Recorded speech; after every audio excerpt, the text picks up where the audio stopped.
The Ames story of Beyond Welfare is an amazing story of inclusion. When I first went there, Lois Schmidt, one of the founders of Beyond Welfare, took me in the corner and said, you know what we're really trying to do? We're just trying to create the circumstances that people can fall in love with each other.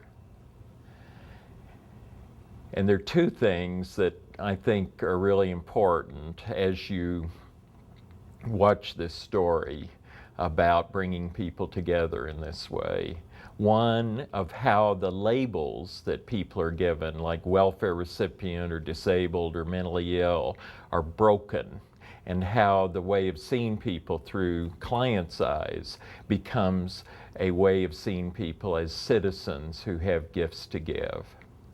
The second point that's really important here is that what starts as a story about helping people on welfare to come off of welfare, which is really, really important, is really recognized more and more by everybody to be a story about changing the community of Ames by doing the work of Beyond Welfare. That everybody becomes different by being a part of this. Everybody's life is transformed.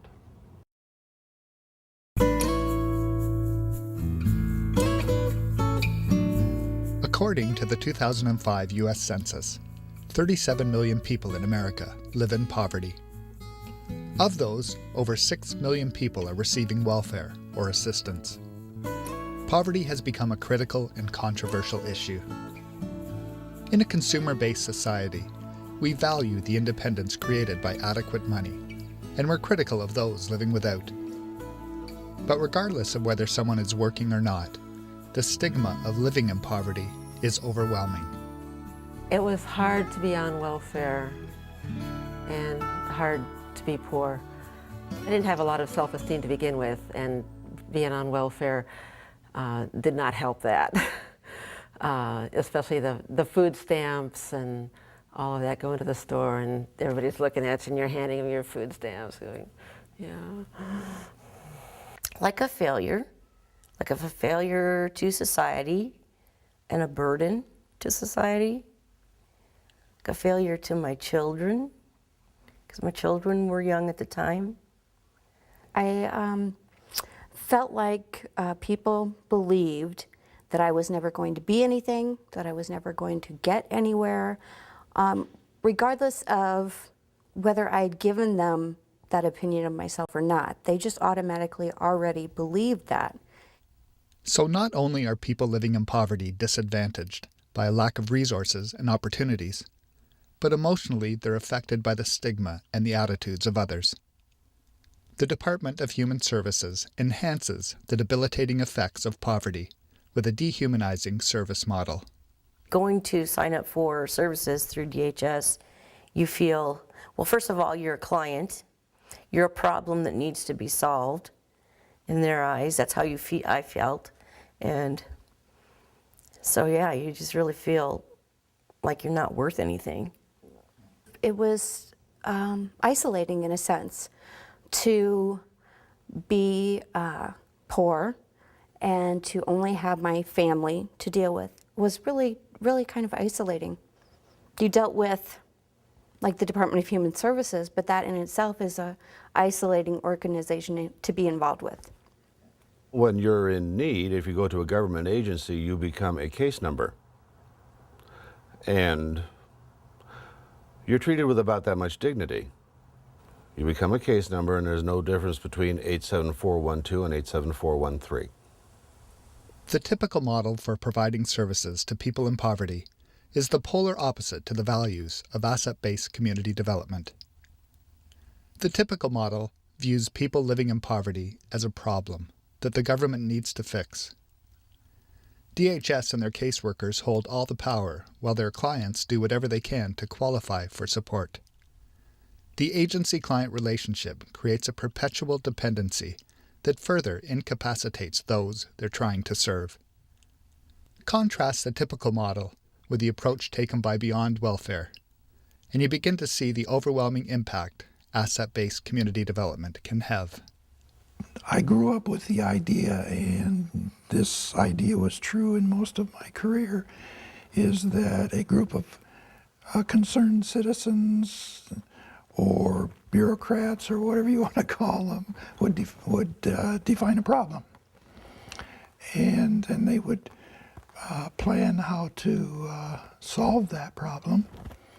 And then they would find experts or trained people who would do the solution to the problem. But in all that time, no one ever thought about asking the people who had the problem what the problem was and how to solve it. And that was what I saw as being so unique in what Beyond Welfare was doing. Not only that, but instead of making a few people who are so-called experts responsible for the solution to the problem, the responsibility here is to the whole community. So in Ames, Iowa, overcoming poverty at Beyond Welfare is a community issue. The solution isn't providing people with temporary funds, but is found in helping them to help themselves. In helping them to fight the isolation of poverty and to connect with others. And in helping them realize they have gifts to share and have value to others. Well, Beyond Welfare is an organization committed to facilitating relationships across class and race and cultural lines, other differences, male, female, abilities, really getting together across our differences in order to be sure everybody has enough money, friends, and meaning. It's how we talk about ending poverty, is everybody has money, friends, and meaning, and that includes getting out of isolation. And also to invite and support the leadership and the voice of people who are typically not heard from. So people who are marginalized in the community or don't usually have a voice. The fundamental difference between Beyond Welfare and a typical agency is the way in which people in poverty are perceived. Beyond Welfare doesn't feel the need to fix broken people. It believes that everybody has value and assets, and with a supportive community, everybody can find their voice and can work towards their dreams. It all starts on Thursday evening with the Community Leadership Team. The Community Leadership Team is an open invitation to anyone in Ames to join Beyond Welfare for dinner and a meeting. Attending the meeting are people living in poverty, or participants as they're called, and people who have enough money and want to participate in the community, or allies as they're known. The remarkable thing about attending the Community Leadership Team is that it's impossible to tell who's who. Participants and allies look and act the same. It's a real testament to the intentional relationship building that takes place each week. Thursday is a special night in Ames. This is where we break bread together. That's pretty symbolic, you know. As a family, as a community, let's break bread together. You know, most people can relate to that. I mean, we think of it as Thanksgiving and Christmases, but this is every week here. And this is also where we get concrete needs met without having to go through red tape. You know, if I need a bed, if I need help moving. Since I personally have, since I've been here, I have never had to move once. God bless Cherry, he's been at every one of my moves. So things like that. And it's also a way to have safety. For a person or family living in poverty and isolation and feeling badly about themselves, there are not a lot of places they can go where they'll feel accepted. Beyond Welfare is very deliberate in the ways in which they build relationships and connect people from diverse backgrounds. Well, one of the things that we operate out of is a belief that having guiding principles is really important, and then that processes and practice of those processes helps to embed those values and those principles in a community. So we have a lot of things that we do with great regularity, and one of the things that we do every Thursday night, we have a meal together, which of course is a great way for people to build relationships, to eat together, kids, families, elders, everybody. And then the kids go and do kid things, or they're invited to the big circle we sit in. If they want to be in the big circle, they can.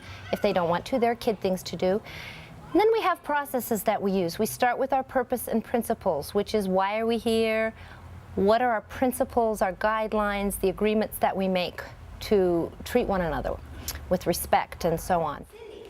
Well, we recognize that each and every one of us has special gifts and talents, and we recognize that and support each other in our growth and leadership development.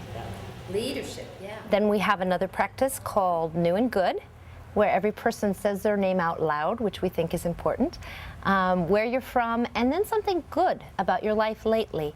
And that really has multiple purposes.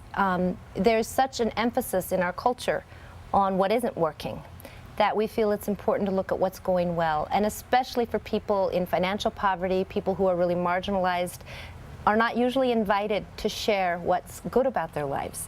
Hi, I'm Sheena. I'm from Ames, and I have a couple new and goods this week. Yay. So tomorrow's my birthday. I turn 19. Woohoo! And I found out this week, me and my friend went to look at a house, and we're gonna go move into it next week. So I'm excited. All right.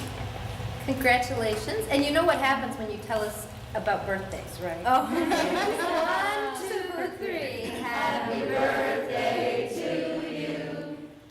So it's a way of helping us focus on the positive and also to know that we are in charge of our thinking. We think it's sort of a radical concept that we can choose our perspective. And that's a practice for choosing our perspective. We have something called listening pairs, where we team up and back and forth give attention on purpose to one another. And it's another gift that we can all give, and it's part of our reciprocity of giving and receiving equally. But that was really one of the first times outside of my own community that I thought, oh, okay, I'm really not like them either. So those are some of the sort of rituals that we have. With Thursday night as a focal point for Beyond Welfare, both participants and allies have an opportunity to build relationships. And when a participant is ready, they can choose to invite allies into their circle of support. It's one more way that the person experiencing the problem can direct the solution. In a circle of support, which is an individual puts together 3 or 4 people to work with them as a support structure, it's that person who tells them what they need. So the first time they get together early on, they'll do something called a dream path, which is that participant talking about, here's my dream, this is where I want to be, this is where I want to go. And the circle, I mean, they're not there to guarantee, oh, we'll get you there. It's with our gifts and talents, here's what I can offer, here's the kind of support, advice, sometimes material stuff to get you there. But it's not a group of 4 people from the community to say, we're gonna fix you. Okay, we're going to get you better. Here's what you need to do. The job market is very good for executive assistants. So we'd like you to go down to the junior college, take these courses, and you'll be able to earn $28,000 a year. No, that doesn't happen that way. This person says, this is what I want my life to look like, and will you support me around that? And of course, you get the option to say yes or no. The Dream Path also really does give permission to people who have often lost their dreams or been very disappointed over and over again for a variety of reasons: poverty, mental health issues, violence, marginalization in all kinds of ways. It gives permission to people to have those dreams. And then we use it in the context of a circle of support where allies listen to the dream very deeply. And then as we get more into the planning stage of what are we going to do to support this dream and bring it into fruition, then allies can start to share their thinking and their networks and whatever gifts they're willing to bring to bear to the dream. And this builds the circle. This really gives the circle of support something to organize around and a way to mobilize their caring for one another. We pulled together people, allies that in the program that had resources to a lot of the types of jobs that I was looking for. And we had our very first meeting, and we did a dream path, and you may hear more about the dream path later, but there were 5 people in the room, and within 1 hour I had probably 10 references to different people to apply for jobs, and support from all those people that just they just believed wholeheartedly that I could do all of these things. There's been a lot of support. And what sorts of things do they do for you? A lot of encouragement, helping me to, listening and talking and giving advice and being supportive and being friends, and just helping me to feel better about myself. So we have little get-togethers once in a while and meet once a month. I feel that they have grown just as much as I have in this whole process. And they've seen me through a lot of tough things, and my world would not be the same without them. The Beyond Welfare model is a dramatic change from a typical model. It's an approach that does so much more than support people living in poverty. It's a model that benefits everyone involved and strengthens the community as a whole. When we look at the changes, not only in people experiencing poverty, but in what we call the allies, the people who intentionally befriend folks in poverty, we're very interested that everyone's changing, that everyone's lives are being affected by our model and by our practice. And that is not typically how people would think about ending poverty. People would typically think about ending poverty as getting people into jobs. And the evidence would show that getting people into jobs is not enough to end poverty. So we're looking at changing people's hearts and people's minds, those in poverty, those not in financial poverty, and by those caring relationships, building a constituency to take on the systemic issues that keep isolation and poverty in place.